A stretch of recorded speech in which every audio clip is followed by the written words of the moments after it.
Good morning, all. Welcome to English 099 Online with Professor Andrea Walton. I am your instructor for this course, Professor Andrea Walton, and in this video, we'll be talking about a few things. Number one, I'm going to give you a little bit of my history. Number two, information about the course. And number three, what I expect from you in this course. Thing number one, my name is Professor Andrea Walton, and I earned my bachelor's in English a very long time ago, and I earned my master's in literary studies back in 2013.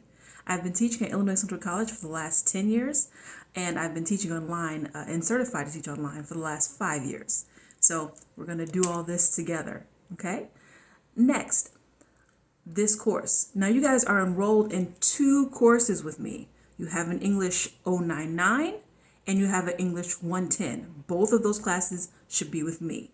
This is a class that is a co-requisite. So in order for you to be in 110, you have to be enrolled in English 099, which means you have to pass both classes. And by passing, I mean at least a C or better. And that's, as we say, the co-requisite element. If you fail either one of the classes, you fail both classes. So you have to pass both and do your very best. What I expect from you guys is to do your very best in all the work that you submit. Now, what you guys will notice is that each week you guys will have about 3 to 4 assignments to complete. All of those assignments are available from 5:30 a.m. on Monday until 11:59 p.m. on Friday. Okay, so every Monday and every Friday you'll have weekly assignments that'll be you'll have access to for about a week. Next, a couple of things to keep in mind about online classes. Number one, you have to be a person that's good with time management, a person that's good with taking initiative, and someone who can get things done without being told how to do them. Use your critical thinking skills. Now, this is just part of being in college in general, but definitely something that you need to master while being in an online course. While some of us may think that online learning is easier and better than being in the classroom because you don't have to leave your house, you can stay in your pajamas, you don't have to do anything to your hair. That sounds nice and convenient. However, online learning tends to be a lot harder just because you don't have the classroom experience. For example, if you were in an in-person class, you could just raise your hand to ask me a question and I'd come right over to answer you.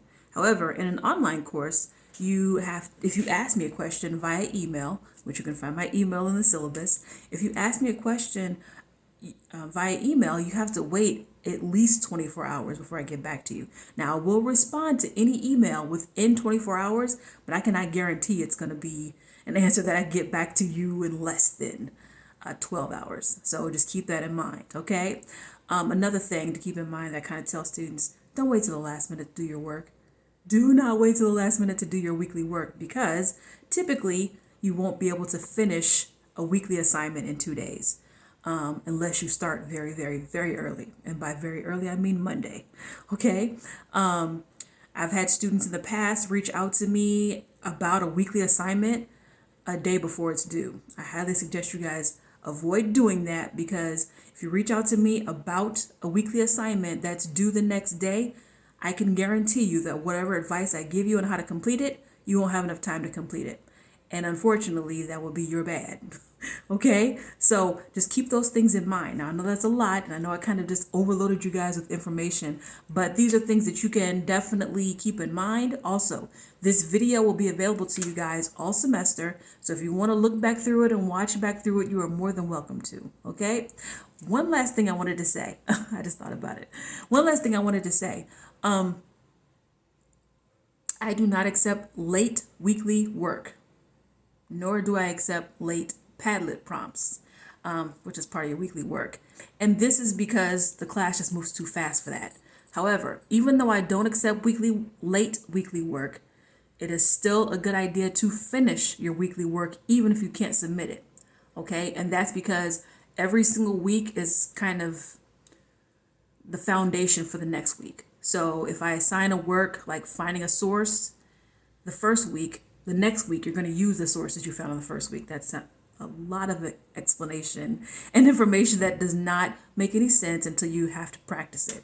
Just keep that in mind. I do not accept late weekly work, nor do I accept anything late that's a smaller assignment. Larger assignments like your major book reports, I do accept those late. However, there will be a point deduction for every day that's late. Okay, so just keep that in mind. Now I'm done. Okay, so if you guys have any questions or thoughts, please feel free to email me, and my email can be found in my syllabus. Okay, I'm looking forward to seeing what you guys create this semester, and you guys have a good one.